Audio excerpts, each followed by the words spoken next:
Easy Explained Tractatus Logico-Philosophicus by Ludwig Wittgenstein, Proposition 5, Part 2, the second of two parts here. And I'm titling this part The Limits of the World. I think it's pretty fitting. It's a pretty cool one. And this is really the cash out coming out of Part 1. Part 1 was really setting the stage on how we're using these terms of truth functions and truth operations. And we're going to take those rules of language and we're going to put them on our existence, what it means to be human, what it means to be in the world. Some really cool stuff coming up here. Starting with Proposition 5.556. So here Wittgenstein says, only what we ourselves construct can we foresee. This is cutting back a little bit to his nod to Hume, that we really can't logically infer about the future. He calls that being superstitious. We're going to get lost in the causal nexus. We can't rely on cause and effect too much. But we can use propositions to talk about things that we can construct, we can foresee a bit, right? Here's where he starts to put limits on that, as we're going to see as we get deeper into this. So moving into Proposition 5.6, he says that the limits of my language mean the limits of my world. So you can only understand and foresee to the limits of that which you can speak about, right? That which you can understand, that which you can clearly state.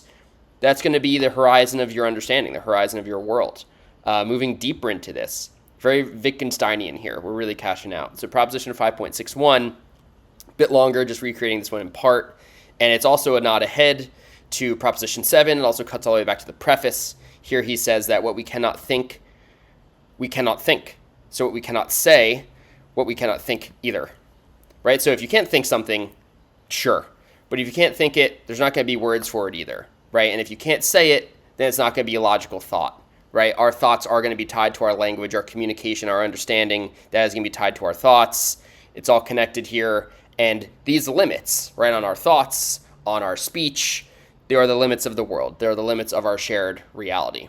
Moving into Proposition 5.62, again, it's a bit longer, recreating this in part. I also think this is a nod to Cartesian solipsism, right? This is the Cartesian belief that the only things that we know for certain are true are those that are within our minds, right? So keep that philosophical concept in mind with this quip from Wittgenstein, that the world is my world, shows itself in that the limits of language, of that language I understand, mean the limits of my world.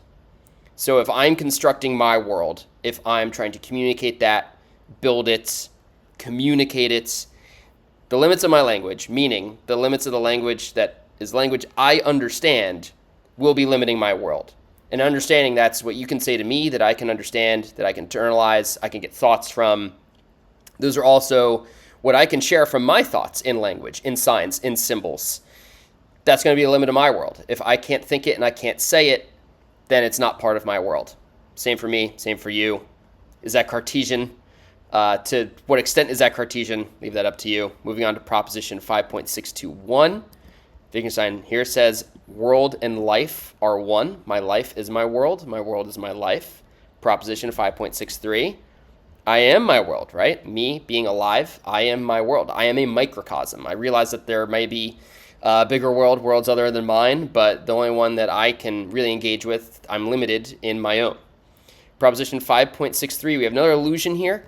It's very long, I just took a little snippet from it, but this is allusion to Schopenhauer. You may know Schopenhauer, his massive work, The World as Will and Representation. So here Wittgenstein says, there is no thinking representing subject. Very Schopenhauerian.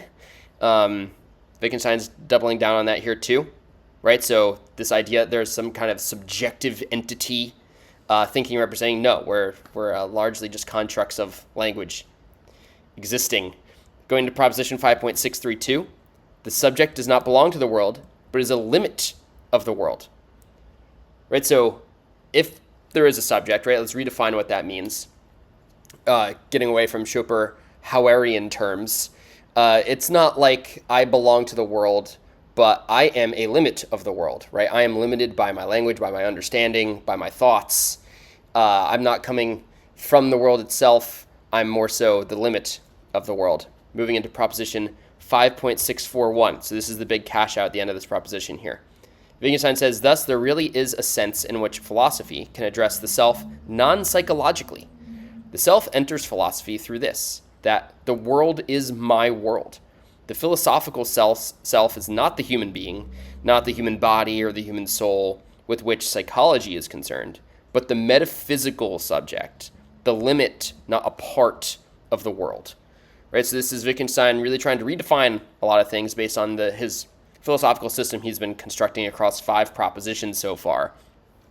We're really looking at what it means to be human in relation to the world, and we're looking at the world in relation to language in thoughts and in speech, and however we define the world, it is going to be limited by what we can think and we can say, and that in turn limits us, that limits who we are as well.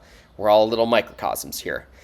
So I hope that really gives more structure, context to the first part of Proposition 5. We're really seeing where he was going with this now. I think this is a great way to end it for now. Hope this helps.